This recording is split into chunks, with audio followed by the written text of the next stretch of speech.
श्री राम अष्टाविंश सर्ग। श्री राम के द्वारा वर्षा ऋतु का वर्णन। इस प्रकार वाली का वध और सुग्रीव का राज्याभिषेक करने के अनंतर माल्यवान पर्वत के पृष्ठभाग में निवास करते हुए श्री रामचंद्र जी लक्ष्मण से कहने लगे, सुमित्रा नंदन, अब यह जल की प्राप्ति कराने वाला वह प्रसिद्ध वर्षा काल आ गया। देखो, पर्वत के समान प्रतीत होने वाले मेघों से आकाश मंडल आच्छन्न हो गया है। यह आकाश स्वरूपा तरुणी सूर्य की किरणों द्वारा समुद्रों का रस पीकर कार्तिक आदि 9 मासों तक धारण किए हुए गर्भ के रूप में जल रूपी रसायन को जन्म दे रही है।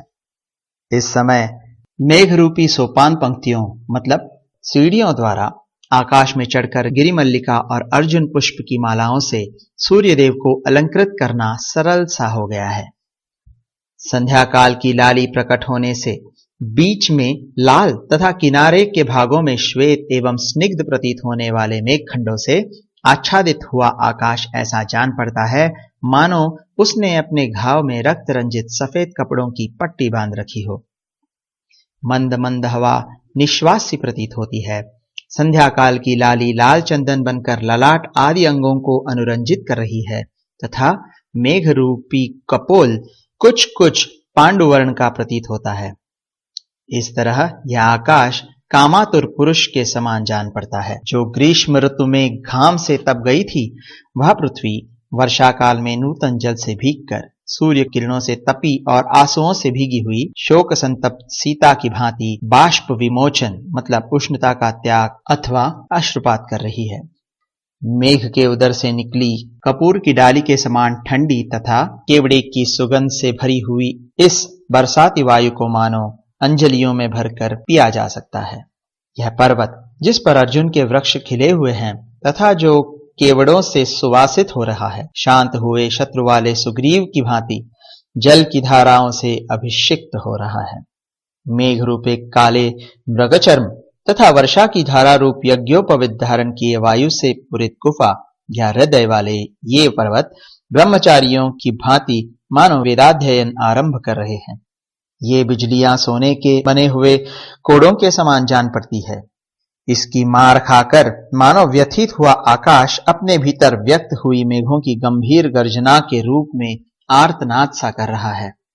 नील मेघ का आश्रय लेकर प्रकाशित होती हुई यह विद्युत मुझे रावण के अंग में छटपटाती हुई तपस्विनी सीता के समान प्रतीत होती है। बादलों का लेप लग जाने से जिनमें ग्रह, नक्षत्र और चंद्रमा अदृश्य हो गए हैं, अतएव जो नष्ट सी हो गई है, जिनके पूर्व पश्चिम आदि भेदों का विवेक लुप्त सा हो गया है, वे दिशाएं उन कामियों को जिन्हें प्रेयसी का संयोग सुख सुलभ है हितकर प्रतीत होती है। सुमित्रा नंदन, देखो, इस पर्वत के शिखरों पर खिले हुए कुटज कैसे शोभा पाते हैं।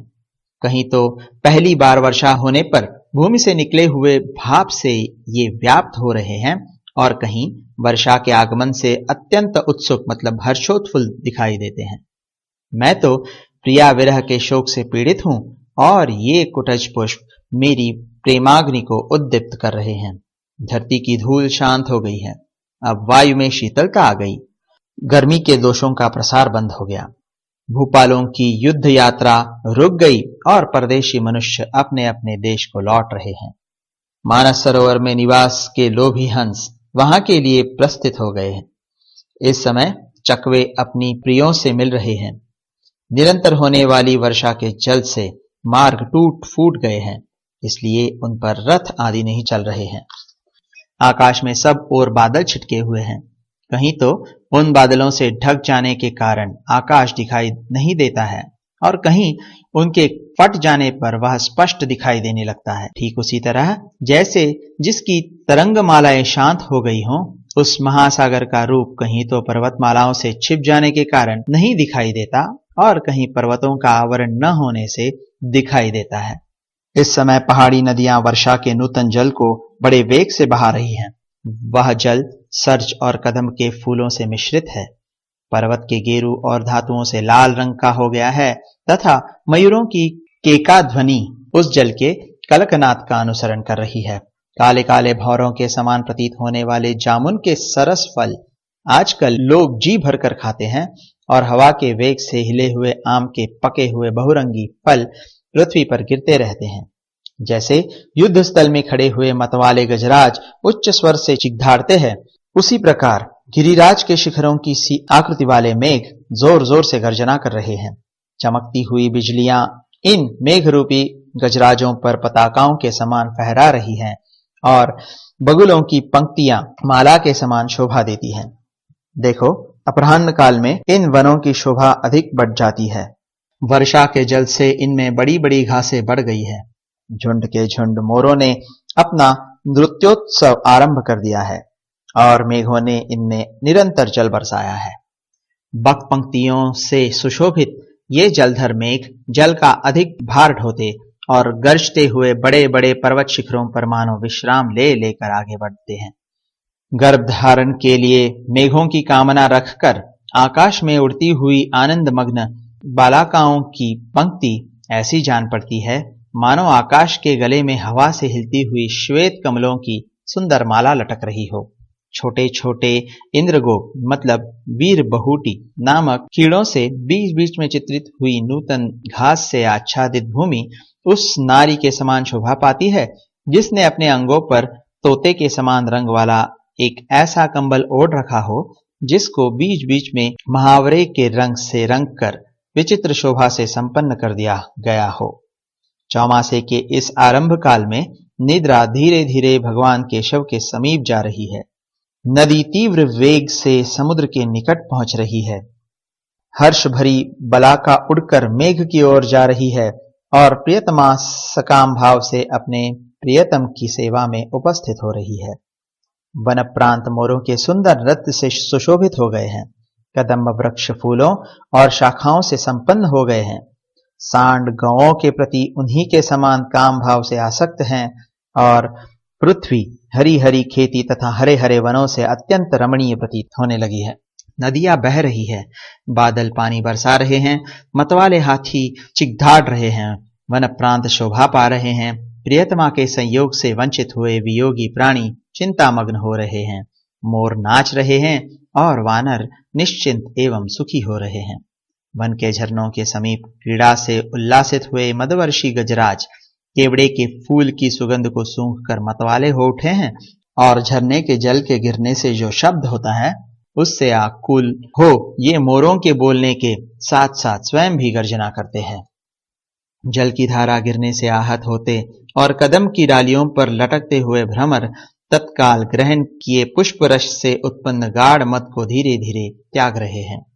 कोयलों की चूर्ण राशि के समान काले और प्रचुर रस से भरे हुए बड़े बड़े फलों से लदी हुई जामुन वृक्ष की शाखाएं ऐसी जान पड़ती है मानो भ्रमरों के समुदाय उनमें सट कर उनके रस पी रहे हैं। विद्युत रूपी पताकाओं से अलंकृत एवं जोर जोर से गंभीर गर्जना करने वाले इन बादलों के रूप युद्ध के लिए उत्सुक हुए गजराजों के समान प्रतीत होते हैं। पर्वतीय वनों में विचरण करने वाला तथा अपने प्रतिद्वंद्वी के साथ युद्ध की इच्छा रखने वाला मदमत्त गजराज जो अपने मार्ग का अनुसरण करके आगे बढ़ा जा रहा है, पीछे से मेघ की गर्जना सुनकर प्रतिपक्षी हाथी के गर्जना की आशंका करके सहसा पीछे को लौट पड़ा। कहीं भ्रमरों के समूह गीत गा रहे हैं, कहीं मोर नाच रहे हैं और कहीं गजराज मदमत्त होकर विचर रहे हैं। इस प्रकार ये वन प्रांत अनेक भावों के आश्रय बनकर शोभा पा रहे हैं। कदम्ब, सर्ज, अर्जुन और स्थल कमल से संपन्न वन के भीतर की भूमि मधुजल से परिपूर्ण हो मोरों के मदयुक्त कलरवों और नृत्यों से उपलक्षित होकर आपान भूमि मतलब मधुशाला के समान प्रतीत होती है। आकाश से गिरता हुआ मोती के समान स्वच्छ एवं निर्मल जल पत्तों के दोनों में संचित हुआ देख प्यासे पक्षी पपीहे हर्ष से भरकर देवराज इंद्र के दिए हुए उस जल को पीते हैं। वर्षा के भीग जाने के कारण उनकी पंखें विविध रंग की दिखाई देती है। भ्रमर रूप वीणा का मधुर झंकार हो रहा है। मेंढकों की आवाज कंठ ताल सी जान पड़ती है। मेघों की गर्जना के रूप में मृदंग बज रहे हैं। इस प्रकार वनों में संगीतोत्सव का आरंभ सा हो रहा है। विशाल पंख रूपी आभूषणों से विभूषित मोर वन में कहीं नाच रहे हैं, कहीं जोर जोर से मीठी बोली बोल रहे हैं और कहीं वृक्षों की शाखाओं पर अपने सारे शरीर का बोझ डालकर बैठे हुए हैं। इस प्रकार उन्होंने संगीत मतलब नाच गान का आयोजन सा कर रखा है। मेघों की गर्जना सुनकर चिरकाल से रोकी हुई निद्रा को त्याग कर जागे हुए अनेक प्रकार के रूप, आकार, वर्ण और बोली वाले मेढक नूतन जल की धारा से अभिहत होकर जोर जोर से बोल रहे हैं। कामातुर युवतियों की भांति दर्प भरी नदियां अपने वक्ष पर उरोजों के स्थान में चक्रवाकों को वहन करती हैं और मर्यादा में रखने वाले जीर्ण शीर्ण कुल कगारों को तोड़ फोड़ एवं दूर बहाकर नूतन पुष्प आदि के उपहार से पूर्ण भोग के लिए सादर स्वीकृत अपने स्वामी समुद्र के समीप वेगपूर्वक चली जा रही है। नीले मेघों में सटे हुए नूतन जल से परिपूर्ण नील मेघ ऐसे प्रतीत होते हैं मानो दावानल से जले हुए पर्वतों में दावानल से दग्ध हुए दूसरे पर्वत बद्धमूल होकर सट गए हो। जहां मतवाले मोर कलनाद कर रहे हैं, जहां की हरी हरी घासें वीर बहुटियों के समुदाय से व्याप्त हो रही है तथा जो नीप और अर्जुन वृक्षों के फूलों की सुगंध से सुवासित है, उन परम रमणीय वन प्रांतों में बहुत से हाथी विचरा करते हैं। भ्रमरों के समुदाय नूतन जल की धारा से नष्ट हुए केसर वाले कमल पुष्पों को तुरंत त्याग कर केसर शोभित नवीन कदम पुष्पों का रस बड़े हर्ष के साथ पी रहे हैं। गजेंद्र मतलब हाथी मतवाले हो रहे हैं, गवेंद्र मतलब वृषभ आनंद में मग्न हैं, मृगेंद्र मतलब सिंह वनों में अत्यंत पराक्रम प्रकट करते हैं, नागेंद्र मतलब बड़े बड़े पर्वत रमणीय दिखाई देते हैं, नरेंद्र मतलब राजा लोग मौन है, युद्ध विषय उत्साह छोड़ बैठे हैं और सुरेंद्र मतलब इंद्रदेव जलधरों के साथ क्रीड़ा कर रहे हैं। आकाश में लटके हुए ये मेघ अपनी गर्जना से समुद्र के कोलाहल को तिरस्कृत करके अपने जल के महान प्रवाह से नदी, तालाब, सरोवर, बावली तथा समूची पृथ्वी को आपल्लवित कर रहे हैं। बड़े वेग से वर्षा हो रही है, जोरों की हवा चल रही है और नदियां अपने कगारों को काटकर अत्यंत तीव्र गति से जल बहा रही है। उन्होंने मार्ग रोक दिए हैं। जैसे मनुष्य जल के कलशों से नरेशों का अभिषेक करते हैं, उसी प्रकार इंद्र के दिए हुए वायुदेव के द्वारा लाए गए मेघ रूपी जल कलशों से जिनका अभिषेक हो रहा है, वे पर्वतराज अपने निर्मल रूप तथा शोभा संपत्ति का दर्शन सा करा रहे हैं। मेघों की घटा से समस्त आकाश आच्छादित हो गया है। न रात में तारे दिखाई देते हैं, न दिन में सूर्य। नूतन जल राशि पाकर पृथ्वी पूर्ण तृप्त हो गई है। दिशाएं अंधकार से आच्छन्न हो रही है, अतएव प्रकाशित नहीं होती है, उनका स्पष्ट ज्ञान नहीं हो पाता है। जल की धाराओं से धुले हुए पर्वतों के विशाल शिखर मोतियों के लटकते हुए हारों की भांति एवं बहुसंख्यक झरनों के कारण अधिक शोभा पाते हैं। पर्वतीय प्रस्तर खंडों पर गिरने से जिनका वेग टूट गया है, वे श्रेष्ठ पर्वतों के बहुतेरे झरने मयूरों की बोली से गूंजती हुई गुफाओं में टूटकर बिखरते हुए मोतियों के हारों के समान प्रतीत होते हैं। जिनके वेग शीघ्रगामी है, जिनकी संख्या अधिक है, जिन्होंने पर्वतीय शिखरों के निम्न प्रदेशों को धोकर स्वच्छ बना दिया है तथा जो देखने में मुक्ता मालाओं के समान प्रतीत होते हैं, पर्वतों के उन झरते हुए झरनों को बड़ी बड़ी गुफाएं अपनी गोद में धारण कर लेती हैं।